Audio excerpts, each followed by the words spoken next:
Good morning बच्चों। कल तक हमने पढ़ा था वैद्युत क्षेत्र। आज हम पढ़ेंगे वैद्युत बल रेखा कि वैद्युत बल रेखा क्या होता है।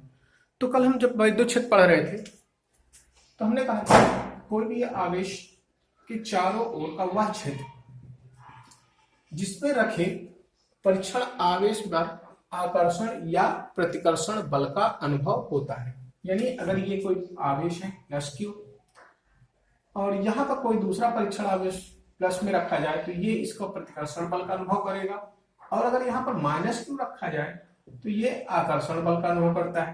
तो जिस क्षेत्र में ये आकर्षण या प्रतिकर्षण बल का अनुभव करता था उस क्षेत्र को हम बोलते थे वैद्युत क्षेत्र। अब हम आज पढ़ेंगे वैद्युत बल रेखा। तो वैद्युत बल रेखा क्या होता है? वैद्युत क्षेत्र, वैद्युत बल रेखा का मतलब होगा कि वैद्युत क्षेत्र में स्वतंत्रता पूर्वक छोड़े गए धन परीक्षण आवेश की गमन पथ को वैद्युत बल रेखा कहते हैं। यानी अगर ये वैद्युत क्षेत्र है, इस वैद्युत क्षेत्र में कोई स्वतंत्र आवेश रख दिया जाए तो वह स्वतंत्र आवेश जिस पथ पर चलता है वही पथ कहलाता है वैद्युत बल रेखा।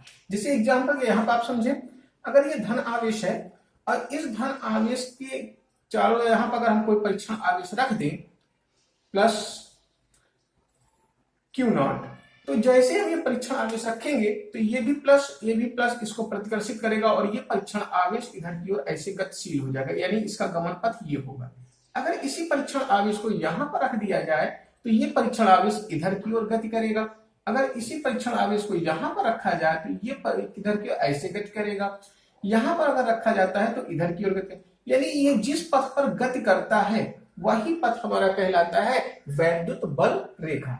इसी प्रकार अगर माइनस आवेश पे रखे होते तो यहाँ पर अगर माइनस आवेश के चारों ओर रखा जाता है, यहाँ पर प्लस क्यू नॉट परीक्षण आवेश, अगर हमें परीक्षण आवेश को रखते तो ये माइनस आवेश इसको अपनी ओर आकर्षित करता, तो ये इसका गमन पथ इस प्रकार से इधर की ओर आता।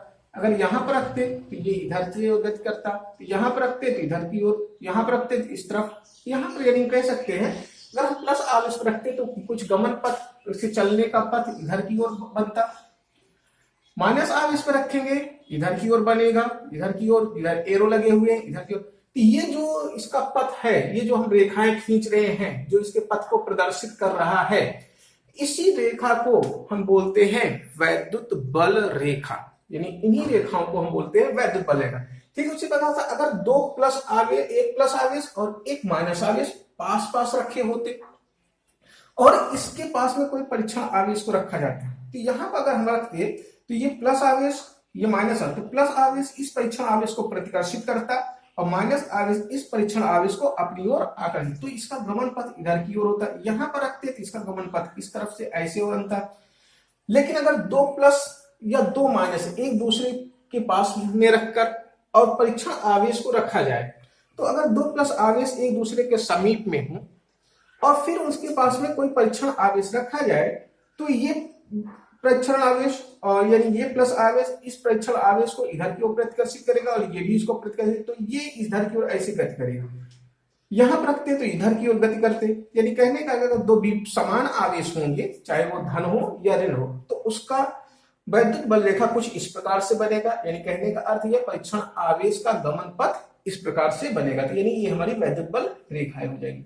तो यहां से हमारे वैद्युत बल रेखा की परिभाषा बनती है कि वैद्युत क्षेत्र में स्वतंत्रता पूर्वक छोड़ा गया धन परीक्षण आवेश जिस पथ का अनुसरण करता है उसे वैद्युत बल रेखा कहते हैं। यानी फिर से आप समझे, वैद्युत क्षेत्र में ये क्या है? वैद्युत क्षेत्र है, वैद्युत आवेश के चारों ओर का जो क्षेत्र वो क्या कहलाता है? वैद्युत क्षेत्र।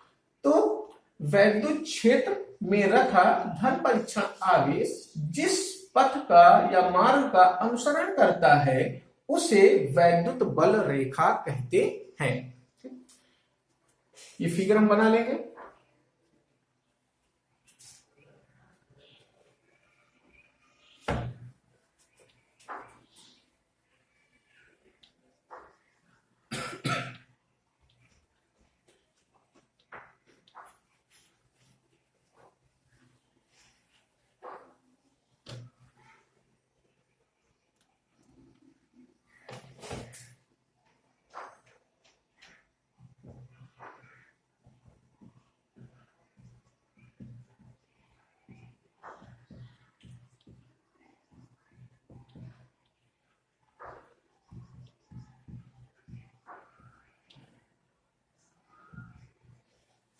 अगली हेडिंग हमारी वैद्युत बल रेखाओं के गुण यानी फीचर ऑफ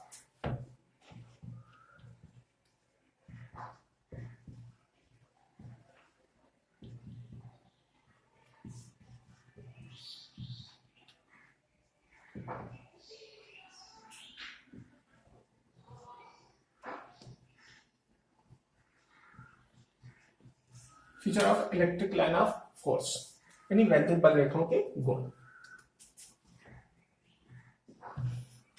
तो देखिए पहले गुण की अगर हम बात करें वैद्युत बल रेखाओं के पहले गुण की, तो यहां पर हम ये कह सकते हैं कि वैद्युत बल रेखाएं जो होती है धन परीक्षण आवेश से निकलती है, यानी धन आवेश से निकलती है और ऋण आवेश पर समाप्त होती है। इसका पहला गुण ये होता है कि वैद्युत बल रेखा धन आवेश से निकलती है और ऋण आवेश पर समाप्त होती है। ठीक। दूसरा वैद्युत बल रेखा, यहां पर अगर हम देखें तो वैद्युत बल रेखाएं जो है वो निष्कोणीय है, कहीं पर भी कोण नहीं बनाती, कहीं पर भी एंगल नहीं क्रिएट, इस तरह से कोई कोण नहीं बनाती, ये हमेशा क्या होती है, निष्कोणीय होती है। तो इसकी दूसरी प्रॉपर्टी कहलाती है कि वैद्युत बल रेखा निष्कोणीय काल्पनिक वक्र होती है। तीसरी अगर हम देखें तो कोई भी दो वैद्युत बल रेखा, कोई भी कहीं पर भी देखें तो कोई भी दो वैद्युत बल रेखा एक दूसरे को कभी भी प्रतिच्छेदित नहीं करती। इसका कारण भी है, अगर कोई दो बल रेखा एक दूसरे को काट देती, यहां पर अगर इस प्रकार से होता, तो अगर यहां पर ये काट देती तो इस बिंदु पर वैद्युत बल रेखा की दो दिशा होती, यानी एक ही बिंदु पर वैद्युत बल की दो दिशाएं हो जाती, जो कि असंभव है कि वैद्युत क्षेत्र में एक ही बिंदु पर उसकी दो दिशा हो जाए, ये असंभव है। इसलिए वैद्युत बल रेखाएं एक दूसरे को कभी भी प्रतिच्छेदित नहीं करती। यानी इसकी पहली प्रॉपर्टी हुई कि वैद्युत बल रेखा धन आवेश से निकलती है और ऋण आवेश पर चलकर समाप्त हो जाती है। दूसरे, वैद्युत बल रेखाएं काल्पनिक निष्कोणीय वक्र होती हैं। तीसरी प्रॉपर्टी, दो वैद्युत बल रेखाएं एक दूसरे को कभी भी प्रतिच्छेदित नहीं करती। ठीक। चौथी प्रॉपर्टी, किसी भी वैद्युत क्षेत्र के किसी भी बिंदु पर वैद्युत क्षेत्र के किसी भी बिंदु पर वैद्युत बल रेखाओं पर खींची गई स्पर्श रेखा, जैसे ये वैद्युत बल रेखा है, इस पर खींची गई स्पर्श रेखा इस पर वैद्युत क्षेत्र के परिमाण व दिशा को व्यक्त करती है। परिणामी वैद्युत क्षेत्र की दिशा व परिमाण को व्यक्त करती है। ठीक, तो ये हमारी वैद्युत बल रेखाओं के चार गुण हो गए, इसको भी आप लिख लेंगे। यानी पहला, वैद्युत बल रेखाएं धन आवेश से निकलकर ऋण आवेश पर समाप्त होती है। दूसरा, वैद्युत बल रेखाएं काल्पनिक निष्कोणीय वक्र होती है। तीसरा, वैद्युत बल रेखाएं एक दूसरे को कभी भी प्रतिच्छेदित नहीं करती। चौथा, वैद्युत बल रेखा के किसी बिंदु पर खींची गई स्पर्श रेखा उस बिंदु पर परिणामी वैद्युत क्षेत्र की दिशा को व्यक्त करती है।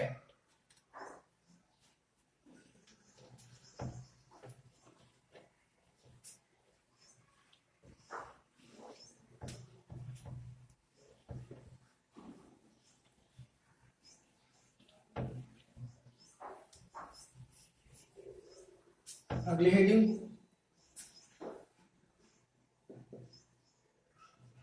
वैद्युत क्षेत्र की तीव्रता।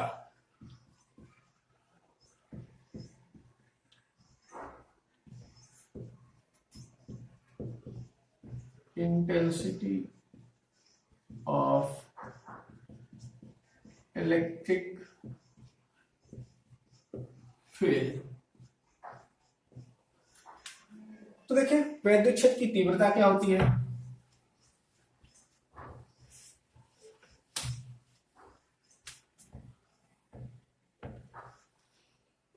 अगर ये कोई आवेश है तो इसके चारों ओर का जो क्षेत्र होता है उस क्षेत्र को हम बोलते हैं वैद्युत क्षेत्र। अब आप इस वैद्युत क्षेत्र में किसी आवेश को रख दें तो इस आवेश के कारण इस पर जो बल लगेगा, ये आवेश है और ये भी आवेश है, दो आवेश हैं, तो इसके एक दूसरे पर बल आरोपित करेंगे कूलाम के नियम से। तो इस पर जो बल आरोपित होगा वो बल तथा आवेश के अनुपात को उस बिंदु की वैद्युत क्षेत्र की तीव्रता कहते हैं और इसे कैपिटल ई से प्रदर्शित करते हैं। यानी कहने का अर्थ यह हुआ कि वैद्युत क्षेत्र के किसी बिंदु पर रखे आवेश पर लगने वाले वैद्युत बल तथा आवेश के अनुपात को उस बिंदु की वैद्युत क्षेत्र की तीव्रता कहते हैं। यहां परिभाषा लिखेंगे, किसी बिंदु पर वैद्युत क्षेत्र की तीव्रता उस बिंदु पर स्थित आवेश पर लगने वाले बल तथा आवेश के अनुपात के बराबर होता है। इसे कैपिटल ई से प्रदर्शित करते हैं। यह एक सदिश राशि है। पैराग्राफ चेंज करके लिखें, यदि वैद्युत क्षेत्र में किसी बिंदु पर स्थित धन परीक्षण आवेश Q0 पर F बल आरोपित होता है तो उस बिंदु पर वैद्युत क्षेत्र की तीव्रता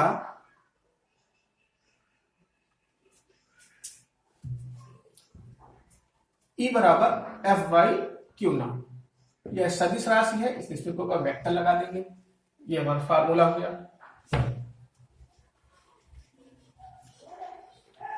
मात्रक की बात करें इसकी, मात्रक ये बल F बल का मात्रक न्यूटन, नीचे आवेश, आवेश का मात्रक कूलाम, इसका मात्रक हो गया न्यूटन प्रति कूलाम। बीमी सूत्र,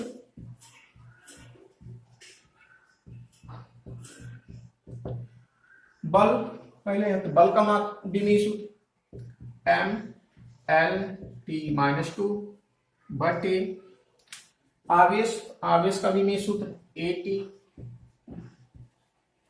यानी आपका बीमी सूत्र हो जाएगा एम एक है ये लिख लेंगे, एल ये टी ऊपर जाए इसको ले जाएंगे, इसका -1 हो जाएगा, -2 पहले से -1 एक और हो जाएगा तो -3, ए ऊपर जाएगा इसकी घात -1 हो जाएगी। ये हो गया इसका बीमी सूत्र। ठीक, तो इसे आप नोट कर लें।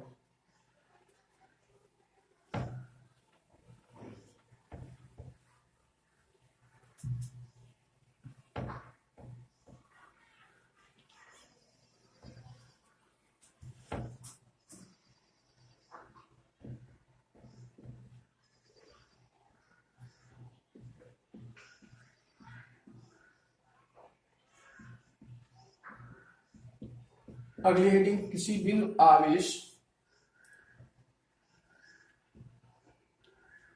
द्वारा उत्पन्न वैद्युत क्षेत्र की तीव्रता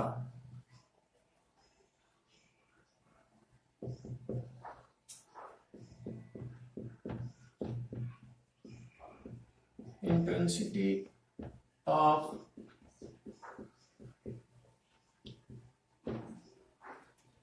electric field due to a point charge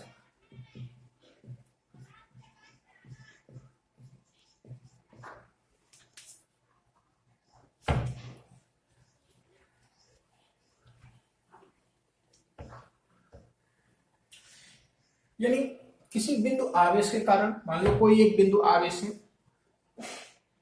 plus Q, इस आवेश के कारण वैद्युत क्षेत्र की तीव्रता कितनी होगी किसी बिंदु पर, ये हमको ज्ञात करना है।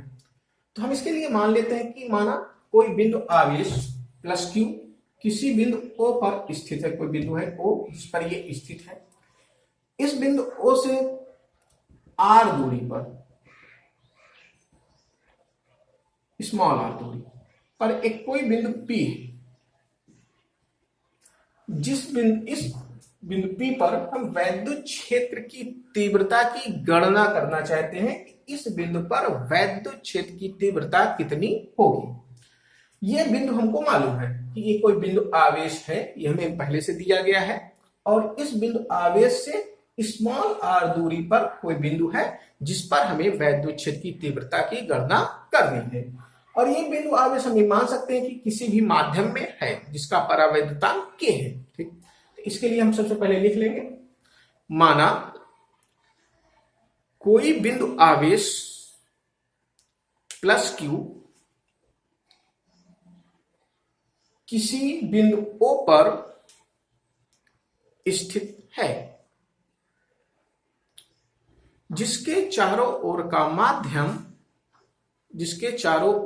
के माध्यम का परावैद्युतांक K है, कैपिटल K। बिंदु O से r दूरी पर, स्मॉल r दूरी पर कोई बिंदु P है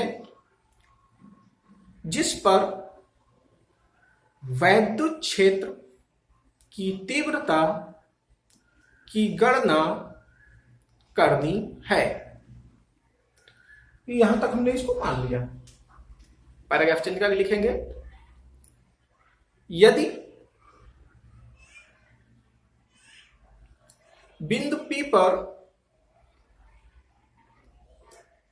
धन परीक्षण आवेश Q0,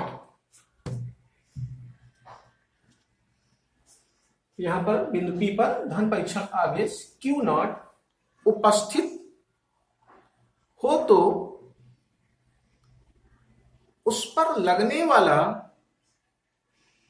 वैद्युत बल, अब हम यहां से लिखेंगे, उस पर लगने वाला वैद्युत बल कूलाम के नियम से वैद्युत बल F बराबर होता है 1/4 पाई एप्सिलॉन नॉट K। पहला आवेश हमारा है Q, दूसरा आवेश हमारा है Q0, जो क्या Q0 बटे इन दोनों आवेशों के बीच की दूरी r बटे r स्क्वायर। ये कूलाम के नियम के अनुसार, चूंकि वैद्युत क्षेत्र की तीव्रता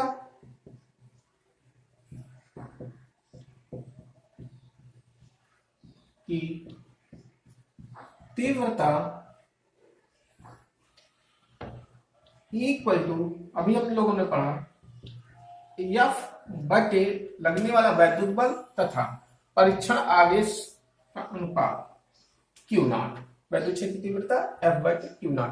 अब यहां वैद्युत बल F का मान यहां पर रखेंगे, तो E बराबर 1/4 pi epsilon naught K Q0 बटे r स्क्वायर बटे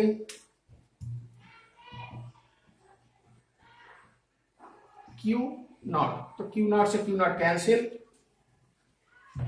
तो equal to 1/4 pi epsilon naught K Q बटे r स्क्वायर